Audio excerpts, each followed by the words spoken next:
and one of Giant's nutritionists, and I'm very excited to be here today to talk about plant-based eating. This is a topic that a lot of people are very interested in. Maybe you are you find yourself you consider yourself to be plant-based in your eating habits already, or maybe it's something that you're just interested in learning more about, maybe adopting a little bit more of a plant-based lifestyle. Either way, we're going to kind of go through the need to knows about plant-based eating in this presentation today. And as I mentioned, we'll leave some time at the end for any questions that might come up. So certainly, please feel free to enter them in the Q&A box, the chat box, or at the end, you can unmute yourself and ask them that way, whichever you're most comfortable with. So without further ado, I'm going to get started. Today, like I said, we're going to be talking about plant-based eating. We're going to talk about what plant-based eating means. We're going to talk about the benefits of leaning towards plant-based eating. And we're also going to touch on some nutritional concerns and considerations that if you're going to follow a plant-based lifestyle, definitely need to be front of mind. Then we're going to talk about some plant-based foods and ingredients that you can look for in the aisles, because I always think that it's one thing to kind of give you all this information and tell you the benefits and tell you what you should be doing. It's a whole nother thing to go into the grocery store and really put it into action yourself. So I'm going to try to help you out with that. And then we're going to end up in the kitchen and talk about ways to pull it all together. So let's go ahead and start off in the office talking about what is plant-based eating? So the term plant-based is actually rather vague. Generally, it refers to products or eating styles that are centered around plants. Now, the typical American diet, as you all probably know, tends to be centered around meat, right? When you say, "What's for dinner?" generally the response is going to be something like, "Oh, chicken's for dinner," or "Oh, we're having fish tonight." Plant-based eating flips this idea on its head and makes plants the center and the focus of our plates. Now, plant-based eaters call themselves by many names, and that's why this is such a vague term. There are so many different degrees of plant-based eating and levels of animal-based foods that plant-based eaters allow into their diets. All are considered to be plant-based. So I'll walk through some of these with you. First up is flexitarian. You may have heard this term before. Flexitarians eat certain meats and seafoods driven by preference. So the majority of their diet is made up of plants, but they may, we have fish and chicken, or, I really enjoy pork, so I include that in my diet as well. Now, pescatarians eat no meat except for seafood and also include dairy and eggs. So a pescatarian wouldn't include pork or beef or chicken in their diet, but would include something like fish or mussels or shrimp or crab or other seafood. Now, vegetarians as kind of a blanket statement, and again, everyone is going to be a little bit different here, but vegetarians as a blanket definition do not tend to eat meat. So no pork, no chicken, no beef, and generally not fish, because that would place them in that pescatarian category, but do tend to consume dairy and eggs. This is in contrast to a vegan diet, which includes no animal products or byproducts. This includes all meat, seafood, dairy, eggs, and honey. Now, a 2018 survey from Gallup shows that about 5% of Americans are vegetarian and about 3% of Americans follow a vegan diet. Now, I always like to mention, you do not have to fit into one of these molds to be a plant-based eater. Being a plant-based eater means that you are making plants more of a focus in your meal. And we should all be doing this anyway, regardless of whether or not meat and animal-based products are something that you include in your diet generally. We all should be making plants more of a center stage, more of a focus in our diet either way. And if you're following the USDA standards of MyPlate, which if you've been to a presentation with us before, you've seen this MyPlate here, then you're already plant-based. MyPlate is the USDA's visual representation of what a healthy diet looks like. It shows us that half of our plates should be fruits and vegetables, a quarter made up of grains, and then a quarter of our plate made up of protein. And if you're following the MyPlate method of eating, you're mostly there. 75% of MyPlate is geared towards plant-based foods, fruits, vegetables, and grains.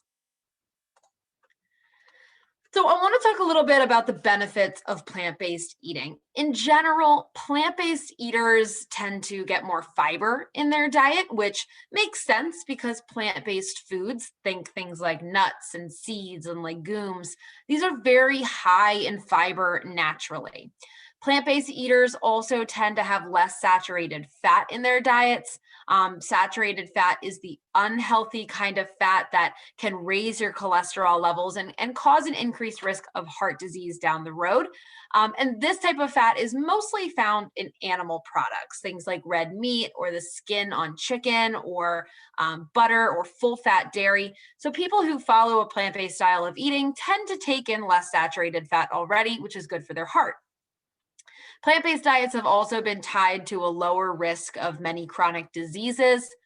In fact, one life insurance company called Health IQ, if you've ever heard of it, is taking notice of this. It's actually offering up to 40% cheaper rates for plant-based eaters who meet their very high health literacy and healthy lifestyle goals. And so this is just one company that's doing this so far, but I suspect in the next few years, we're going to see who else is following this trend and also offering similar benefits. In addition to all of these benefits, plant-based eaters also tend to have a higher level of many micronutrient intakes, again, because plants are just such a really good source of vitamins and minerals. So they tend to take in more things like vitamin C, vitamin E, magnesium, potassium, and folate. Now, I'm going to talk about the elephant in the room, and that is protein. Whenever I speak to people about following a plant-based diet, about including maybe some more plant-based days in their overall week meal plan, the biggest question I get is, what about protein? How do you get enough protein? And this is something that I definitely want to address. Protein is not only present in meat. That's kind of our first train of thought when you think, okay, what's a protein food? Most people think beef, chicken, pork, seafood, but there are so many different sources of protein that we can rely on if we're going to be following a plant-based diet. So let's talk a little bit about the idea of a complete protein, because this is another thing that comes up quite often when we're talking to people about protein and plant-based diets. A complete protein is a food that contains the 9 essential amino acids that our body cannot produce on its own. And amino acids are the building blocks of proteins. For many years, it was thought that you needed to combine plant proteins from a complete protein to form a complete protein, I mean. But we now know that as long as you're just eating a balanced diet overall, you don't have to worry about the minutia of pairing specific protein sources together at mealtime.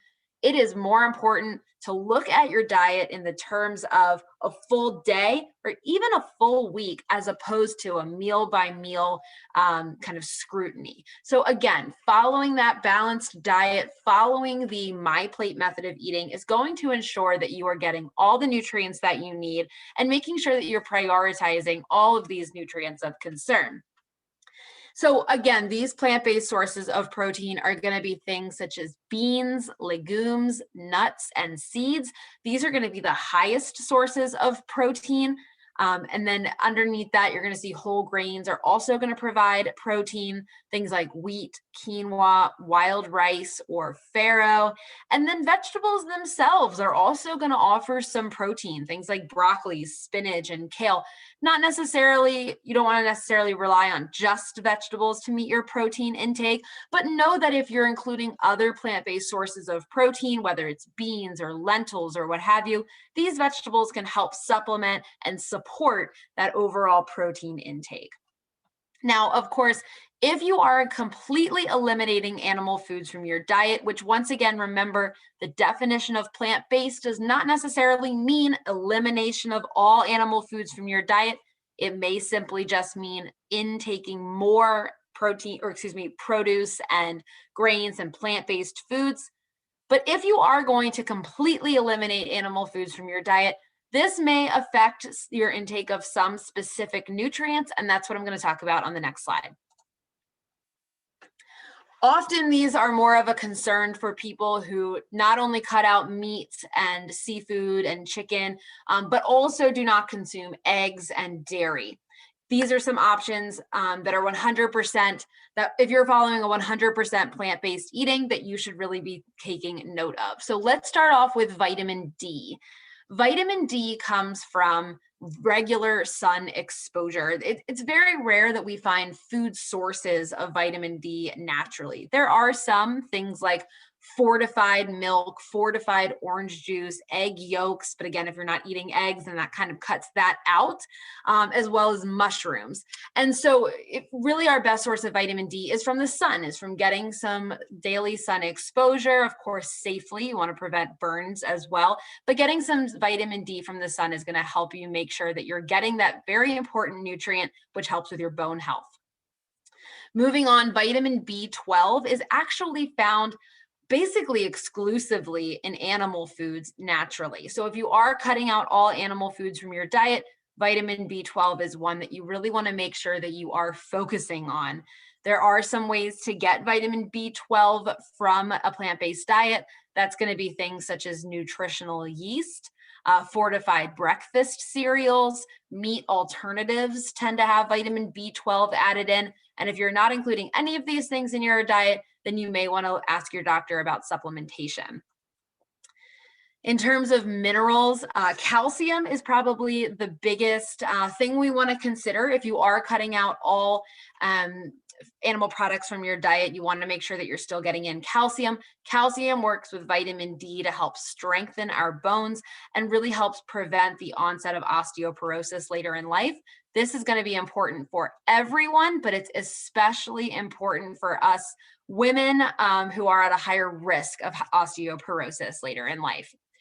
Calcium traditionally is found in milk, of course, that's our first thought. But if you're cutting out animal products, then you can look towards plant-based milks, things like almond milk, soy milk, pea protein milk, oat milk. There's 100 of them out there nowadays. You want to make sure that whichever one you're choosing is fortified with calcium. You can check the food label to double check.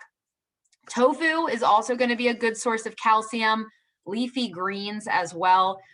Think the darker the green, the more nutrition. So things like spinach and kale and collard greens, these are going to provide you calcium as well.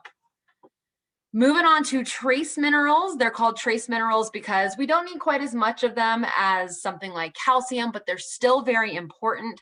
Iron, zinc, and iodine would be considered nutrients of concern if you're following a plant-based diet. So the best places to get these nutrients, iron would be things like beans and lentils, which we know are those high protein options anyway. So you're probably going to be getting those in either way. Zinc we can get from nuts, grains, soy products, and legumes. And iodine can come from iodized salt and prepared foods as well. And then lastly on this list, fatty acids. Omega-3s are definitely something we want to keep in mind if we are cutting out all animal-based products from our diet. Omega-3s are those heart-healthy fats. They help bring down our cholesterol levels. They help support our heart health, reduce our risk of heart disease. They also help support our brain health. So we want to make sure that we're getting omega-3s in your diet. You can get them from things like flaxseed, walnuts, and soy. Now, unlike proteins, these nutrients may be of concern, like I said, to people who eliminate all animal-based foods from their diet.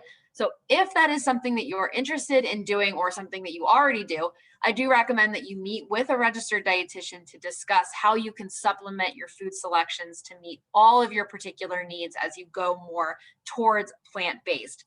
But once again, if you are eating a balanced diet, you're probably going to be okay. Checking in with a dietitian can help just make sure. Okay, we're going to go back to talking about some of the benefits of plant-based eating, and we're going to talk right now about benefits for the planet. So we've talked a lot about our individual health when it comes to plant-based eating, but benefits for the planet and the environmental impact are also definitely something for us to consider. Plant-based diets have been cited as having less environmental impact, including a smaller carbon footprint. This is due to less greenhouse gas emissions from food production. Also, plant-based foods tend to use less water to produce. So it actually requires about 100 times more water to produce a pound of animal protein than a pound of grain protein. So you're using less water. And then plant-based foods also require less land, which is a contributor to deforestation and can really help to, desertification. That word always really trips me up. But importantly, regardless of whether or not you are following a fully plant-based diet with no animal products, or you're following a more you're including animal products, but just increasing your plants, the most important thing that you can do for the environment on an individual level is to stop wasting food. Food waste is a huge contributor to greenhouse gas emissions and other damaging environmental concerns. As much as 40% of our food goes uneaten in the United States. We actually throw away about $165 billion of food every single year. That's according to Harvard Law School. And of course, unsurprisingly, fruits and vegetables are the most likely to be thrown out, followed by dairy and then meat. And that makes sense because fruits and vegetables are those first things to go bad. Oftentimes we bring them home from the grocery store. We have the best intentions of eating them. We put them in our crisper drawer and then we kind of forget about them. And maybe we don't use them, or we have a plan B, or we notice they're starting to wilt or mold, and then we throw them out. So that's why they're the biggest contributor of food waste. Food waste that decomposes in a landfill releases methane gas, which is a greenhouse gas at least 28 times more potent than carbon dioxide. This represents one of the greatest possibilities for individuals, and then beyond that, companies and communities, to contribute to supporting the environment and preserving threatened ecosystems. And the easiest way to implement all of these strategies, the best way to prevent food waste is to start meal planning. And we have a class next week with the Fairfax County Public Libraries all about meal planning, easy ways to meal plan, the importance of family meal times, and how you can really help prevent food waste. So I do encourage you to check that out next week. Okay, I'm going to move us into the aisles because, like I said, it's one thing to talk about all of the nutritional concerns and the environmental concerns and all get on the same page that increasing our plant intake is a good idea. But it's another thing to get into the aisles at the grocery store and not know where to start. So I'm going to move us through the aisles, talk about some of my favorite plant-based options, and also show you some ways that you can make this easy in your own life. And I'm going to start out with the best for me and best for we system that we have at Giant. This is one of our easiest ways to help empower you to make healthy decisions in the aisles. These are our two transparency tools at Giant. I'm going to start off with best for me. That's our Guiding Stars system. Guiding Stars is a nutrition rating system that reads the food label so you don't have to. Healthier food options are rewarded 1, 2, or 3 guiding stars when they're higher in ingredients that give us things that we want, like vitamins, minerals, fiber, whole grains, and omega-3s. And when they're lower in ingredients that provide things that we don't want so much, things like saturated fat, sodium, and added sugar. The more stars, the healthier the choice for me. On the other hand, you see the impact rating system powered by How Good. This is our best for we system. So the impact rating system is not a nutrition rating system, but rather it tells you the story behind your food, rates them on the social and environmental impact. Products are rewarded 1, 2, or 3 leaves when they are environmentally friendly, when they're minimally processed and ethically produced. And the more leaves that you see, the better the choice for we or the planet. So moving into some of those healthy options, these are some products we love in terms of protein. So if you're looking to put more plant-based options into your diet, but don't know where to start when it comes to protein, these are some of my favorite options. As you can see, they all have guiding stars. So you can see up in the top, we've got tofu, we've got shelled edamame. This comes from the freezer section. It's something I always have on hand because it's great to put on top of salads, put in casseroles and soups, maybe sometimes just eat it straight out of the bag. You also see chickpea snacks. These are dried chickpeas, so you get that good crunch, but it's going to provide you some protein as well. On the bottom row, you see green lentils. These are great for soups and stews and a great way to up your protein. Nuts and nut butters are also great sources of protein, and these can be really implemented as part of your snacks too. Now, I definitely want to make sure to mention the plant-based meat options out there now. My goodness, the grocery store is exploding with these options. I feel like every time I go to the store, there's a new plant-based meat option out there now. They have a taste and texture very similar to real meat. Honestly, I've been quite impressed with how similar they are to real meat. So we've got things like Beyond Beef. This is the ground beef option to make meatless hamburgers or put into chili or put into spaghetti sauce.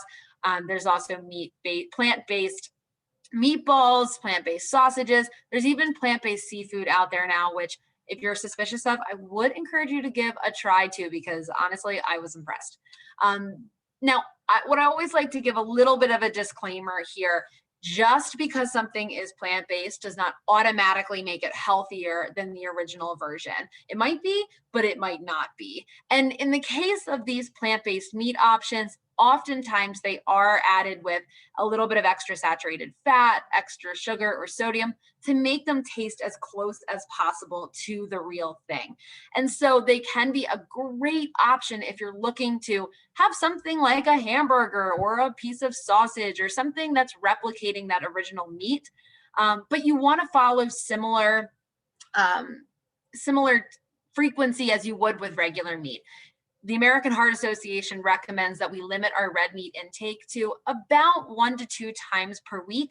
The same exact restriction should be applied to the plant-based options as well. But if you are looking for something that's a little bit more environmentally friendly or something that's going to fit your plant-based lifestyle, these can be great options.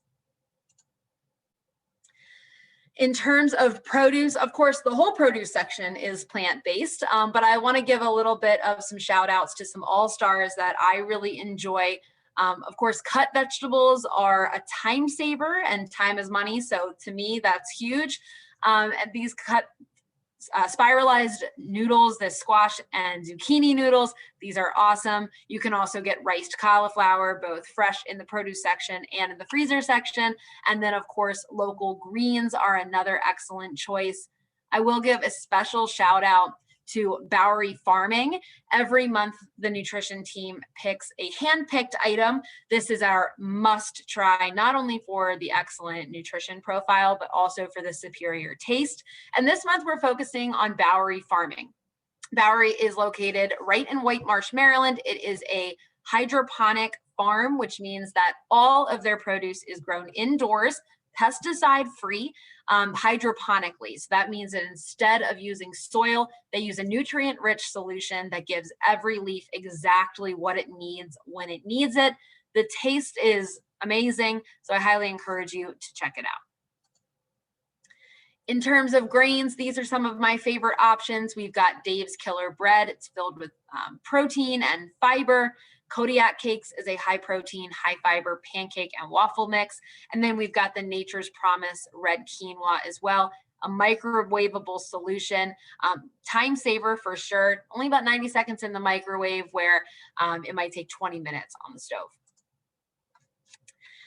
In terms of other kind of things to look for in the grocery store to add a little bit of taste or extra nutrients to your meal, these are some more alternatives.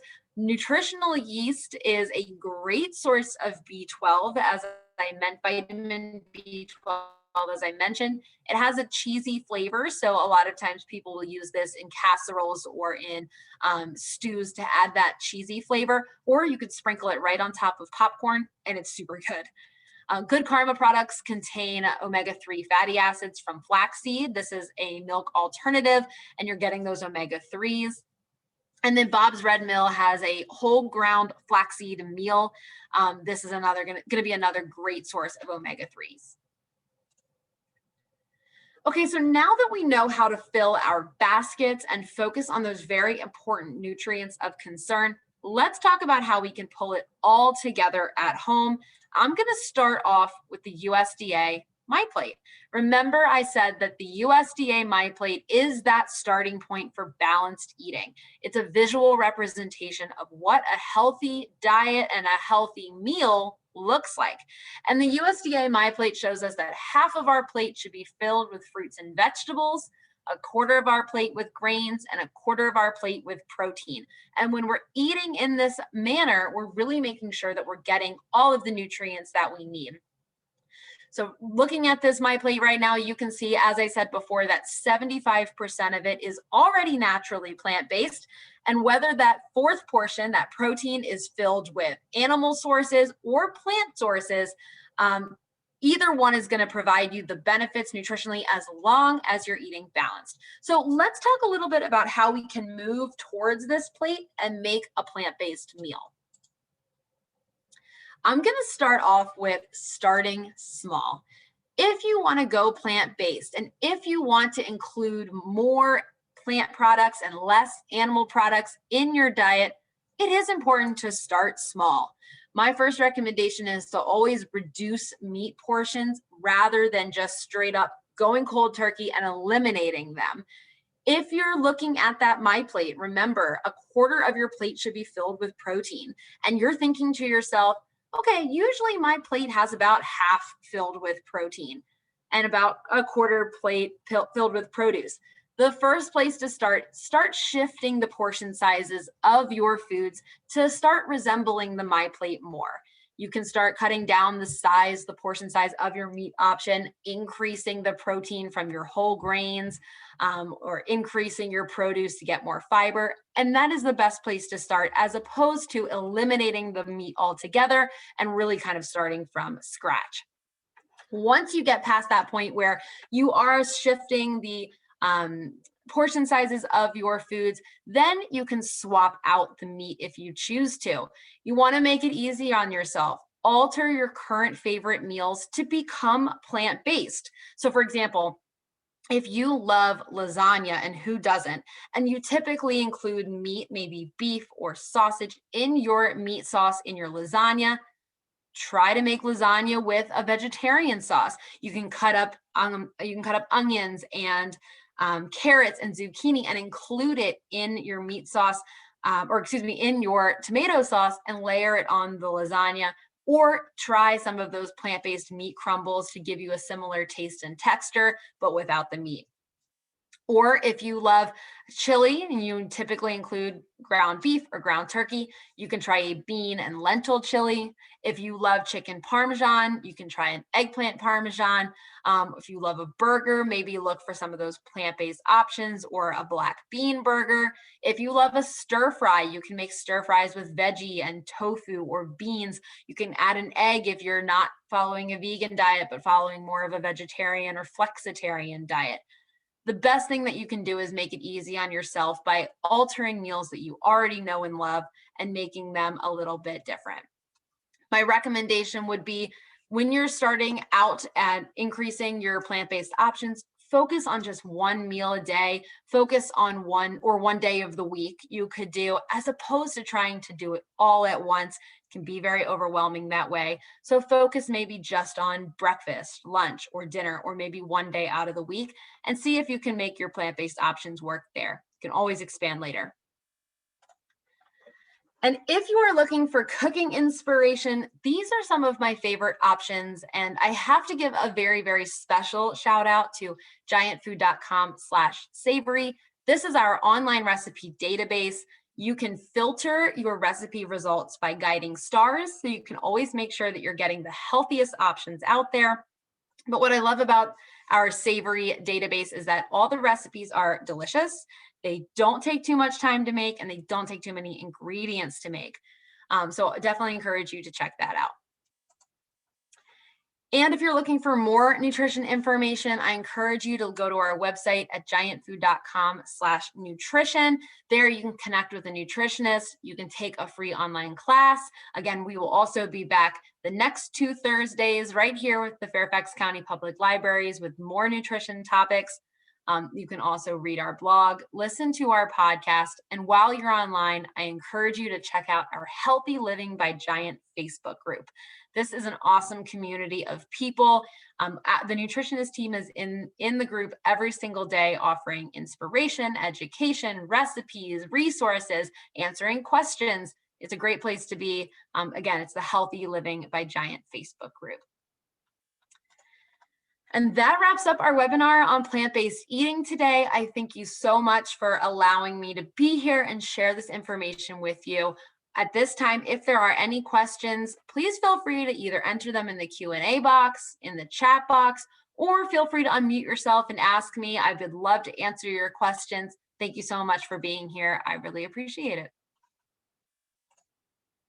What about chickpea and lentil pasta? That's a great question because there are so many of this type of pasta alternative popping up on the shelves now. Maybe some that are made exclusively from beans or lentils, some that are a hybrid, they're half wheat and half lentil or bean. These can be great options. These can be ways if you are looking to cut out animal products from your diet and you're worried about protein and making sure that you're getting enough protein in, then this is a great way to help get that protein, because typically chickpea and lentil pastas are going to be higher in protein than the traditional wheat pastas, just because beans and lentils are higher in protein. So it can be a great option, especially if you're looking for more protein. We have another question here. Do prepared foods use iodized salt? That's a good question. I would say general answer would be yes, but also, of course, it really depends on the product. So what I would recommend doing is if you're worried about iodine, either getting enough of it or not getting too much for whatever reason, check out the food label, take a look and see what the level of iodine is, and kind of go from there. But in general, I would say most do. We have another question, is hummus as nutritious as chickpeas? And the answer is yes. Hummus, of course, is ground up chickpeas, usually with garlic and oil added in. It can be a great option. You're going to get some protein out of it. You're going to get some fiber out of it. If you are looking at hummus, what I would say, just take a look at the salt level. Make sure that the added sodium is not too high. It really varies from brand to brand and from flavor to flavor. But take a look at that sodium level if that's something that would be of concern. But otherwise, hummus is awesome.